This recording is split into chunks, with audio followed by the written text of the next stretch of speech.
Hello students, how are you? Hope you are well.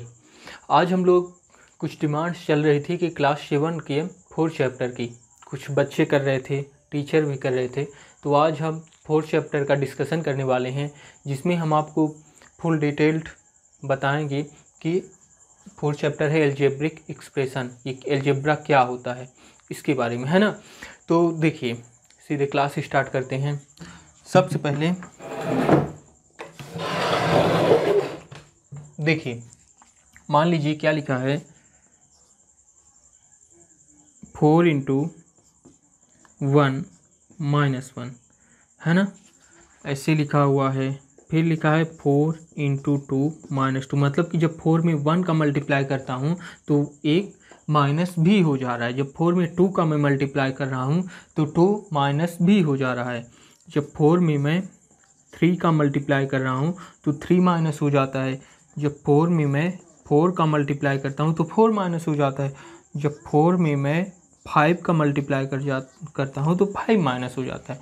मतलब कि अगर ऐसे ही चलता जाए तो क्या हम पूरा लिखेंगे? नहीं। तो इसको डिनोट करने के लिए हमें एल्जेब्रा का यूज, यहाँ पे एल्जेब्रिक एक्सप्रेशन का यूज करना पड़ता है। देखिए, जैसे कि हम इसको क्या लिख सकते हैं, 4 इंटू एक्स माइनस एक्स, यही ना हो रहा है। मतलब x 1 है तो 1 माइनस भी हो रहा है, x 2 अगर लेते हैं तो 2 माइनस भी हो रहा है। 4 इंटू 3 करते हैं तो 3 माइनस भी हो जाता है। जब 4 में 4 का मल्टीप्लाई करते हैं तो 4 माइनस भी हो जाता है ना। मतलब कि कितना आ जाएगा, 4x माइनस एक्स, इसको लिख सकता हूँ ना मैं। या फिर इसको मैं क्या लिख सकता हूँ, ऊपर लिखे दे रहा हूँ, 4x में x घटाएंगे तो कितना बचेगा, 3x बचेगा, है ना।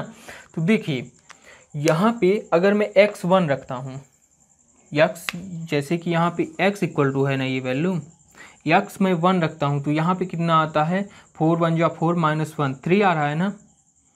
कितना आ रहा है, 3, है ना।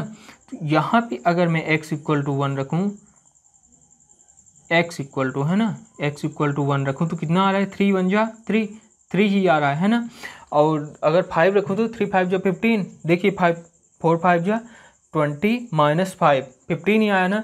मतलब कि हमें इतनी सारी चीज़ें लिखने की ज़रूरत नहीं है, हमारा काम इतने से भी चल सकता है। यक्स की जितनी वैल्यू जैसे रहेगी वैसे ही हमारी वैल्यू हम सीधे डिफाइन कर लेंगे। जैसे कि 20 है तो हमें इतना सारा मल्टीप्लाई या कुछ करने की ज़रूरत नहीं, हम सीधे वैल्यू को फाइंड कर सकते हैं। तो देखिए, इसमें क्या होता है, ये जो 3 है, ये 3, ये क्या होता है, ये कांस्टेंट कहलाता है। और जो यक्स है ये क्या कहलाता है, वेरिएबल। मतलब कि वेरिएबल्स क्या होते हैं, देखिए, letters used to represent numbers are called literals और वेरिएबल्स। एक चीज़ और, वेरिएबल्स को हम लिटरल्स भी बोल सकते हैं, वेरिएबल्स को हम लिटरल्स भी बोल सकते हैं।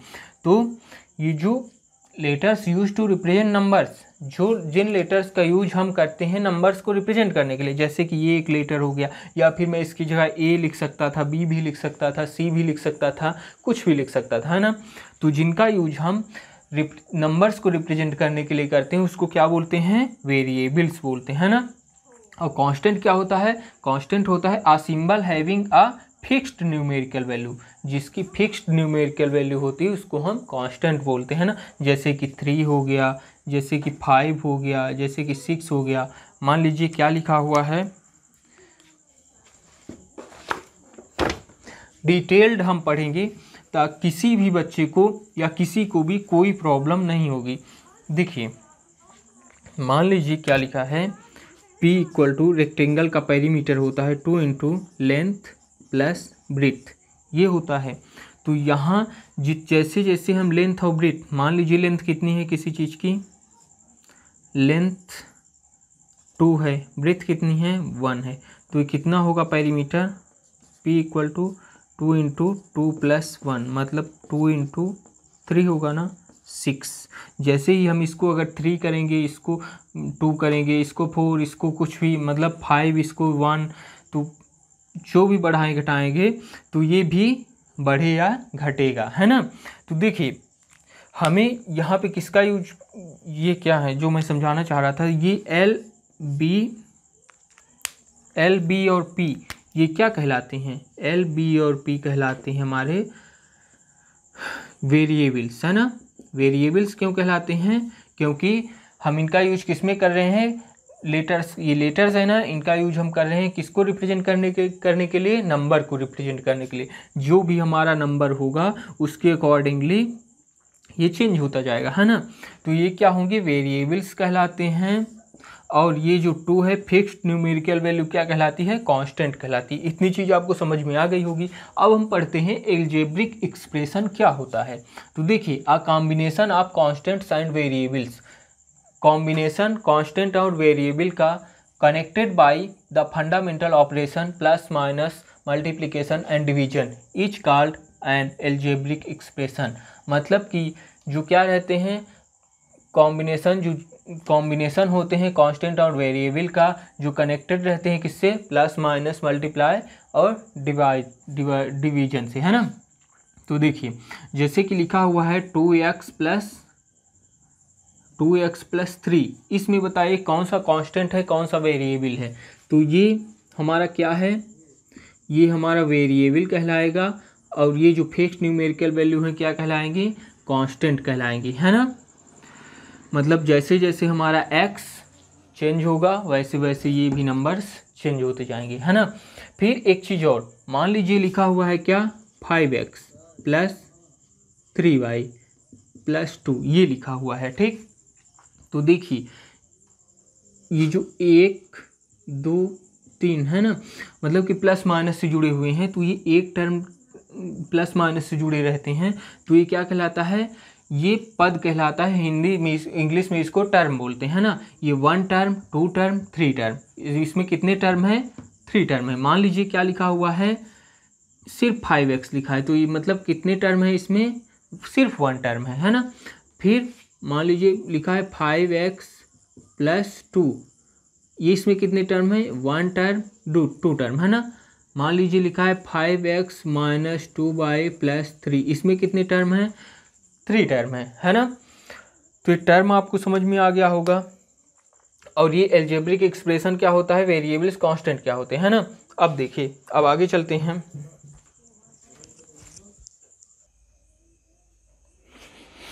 हाँ, तो चलिए अब देखते हैं, हम थोड़ा सा ब्रीफ कर लेते हैं। Expression number of term and terms. मान लीजिए लिखा हुआ है 2x, इसमें कितने टर्म हैं? इसमें 2x सिर्फ 1 टर्म है ना। जब प्लस या माइनस से ऐड होगा साथ में, जैसे इसमें ऐड है, तो हमारा टर्म बढ़ेगा, लेकिन इसमें सिर्फ 1 टर्म है, इसमें 1 बोलेंगे। और ये 5x टर्म्स अगर हम लिखेंगे तो इसका टर्म्स क्या है? 5x है, सिर्फ 5x। तो अगर सिर्फ 1 टर्म जिसमें होते हैं उसको हम मोनोमियल बोलते हैं। जिसमें सिर्फ 1 टर्म होते हैं उसको हम मोनोमियल बोलते हैं। देखिए 2x प्लस 10, या फिर रहता है यहाँ 2x माइनस 10, या फिर कुछ भी 5x प्लस 10, 5x माइनस 10, या फिर 5x माइनस 2y, चाहे यही रहता, कुछ भी रहता। अगर सिर्फ 2 टर्म है, प्लस या माइनस से ऐड है ना, इसमें कितने टर्म हम बोलेंगे? 2 टर्म है। कौन कौन से टर्म? 2x एंड 10 है, 2x एंड 10। या फिर अगर ये रहता तो हम क्या बोलते? 5x एंड 2y टर्म है ना। दोनों टर्म के नाम। जिसमें 2 टर्म होते हैं उसको हम बाइनोमियल बोलते हैं, है ना। जिसमें 2 टर्म होते हैं उसको हम क्या बोलते हैं? बाइनोमियल बोलते हैं। देखिए, फिर इसमें कि प्लस या माइनस से कितने ऐड हैं? 4a ऐड है, b ऐड है और 5 ऐड है ना। तो इसमें कितने टर्म है? 1 2 3 टर्म है ना। तो टर्म 3 हो जाएंगे, और टर्म्स अगर हम लिखें 4a b एंड 5 लिख देंगे, है ना। फिर 7ab और प्लस या माइनस से क्या ऐड है? 2x upon by. तो इसमें कितने टर्म हो जाएंगे? 1 एंड 2, है ना। अपान को नहीं लेते, सिर्फ प्लस या माइनस को लेते हैं, है ना। तो इसमें कितने टर्म हो जाएंगे? 2 टर्म हो जाएंगे, 7ab and 2x upon by, ठीक। फिर देखिए एक चीज़ और, अ compound algebraic expression which consist of 2 और मोर टर्म। जो एल्जेब्रिक एक्सप्रेशन होता है जब उसमें 2 या 2 से अधिक टर्म होते हैं, 2 या 2 से अधिक, तो उसको हम क्या बोल सकते हैं? पॉलिनोमियल बोल सकते हैं। मतलब कि बाइनोमियल, इसको हम पॉलिनोमियल भी बोल सकते हैं, इसको भी हम पॉलिनोमियल बोल सकते हैं, या फिर ट्राइनोमियल, और इसको भी हम पॉलिनोमियल बोल सकते हैं। या फिर 2 या 2 से अधिक टर्म जिसमें होते हैं उनको हम पॉलिनोमियल भी बोल सकते हैं, है ना। जैसे कि मान लीजिए एमपी है, एमपी में रीवा भी आ जाएगा। अगर मैं रीवा बोलूँगा इसका मतलब कि एग्जैक्ट लोकेशन बता रहा हूँ। अगर एमपी बोल रहा हूँ तो मतलब एक स्टेट, लेकिन फिर भी गलत। अगर कोई मुझसे पूछता है तुम कहाँ रहते हो तो मैं क्या बोलूँगा, एमपी, है ना। अगर बाहर हूँ बोल दिया एमपी तो भी गलत नहीं है। अगर वही पूछता है शख्स कि कहाँ रहते हो, मैं बोल दिया रीवा, तो भी क्या गलत है, नहीं। बस एग्जैक्ट लोकेशन और एक तब भी एग्जैक्ट है लेकिन थोड़ा दूर। जैसे कि इसमें होता है कि अगर मैं बाइनोमियल बोलूँ तो मतलब रीवा एग्जैक्ट लोकेशन हो गई। अगर मैं पॉलिनोमियल बोलूँ तो मतलब तब भी सही है और लेकिन एग्जैक्ट नहीं है, है ना। देखिए, a compound algebraic expression which consist two or more terms is called a polynomial, है ना। दो या दो से अधिक जिसमें टर्म होंगे या पद होंगे उनको हम पॉलिनोमियल बोलते हैं, है ना। अब कोफिशिएंट देखते हैं। कोफिशिएंट क्या होता है, जो न्यूमेरिकल वैल्यू होती है, किसी भी वेरिएबल में जो न्यूमेरिकल वैल्यू होती है उसको हम कोफिशिएंट बोल सकते हैं। लेकिन ऐसा भी होता है जैसे कि मान लीजिए 2x बाई लिखा है, तो अगर कोई मुझसे बोले बाई का कोफिशिएंट क्या है तो हम 2x कहेंगे, है ना। अगर 2x बाई नॉर्मल कोफिशिएंट तो क्या होगा 2, है ना। क्या है इसका कोफिशिएंट 2।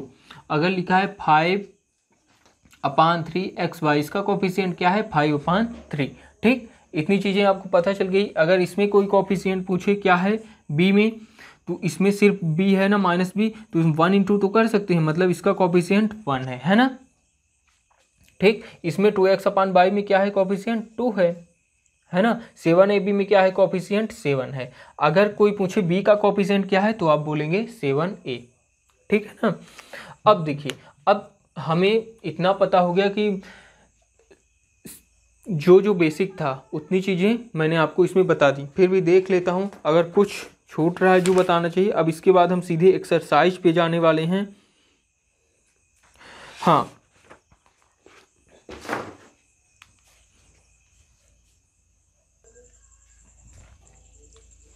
हाँ, देखिए, एक महत्वपूर्ण चीज़ छूट रही थी, क्या कि like term and unlike term क्या होता है ना। तो देखिए, the term having same literal coefficients are called like term, है ना।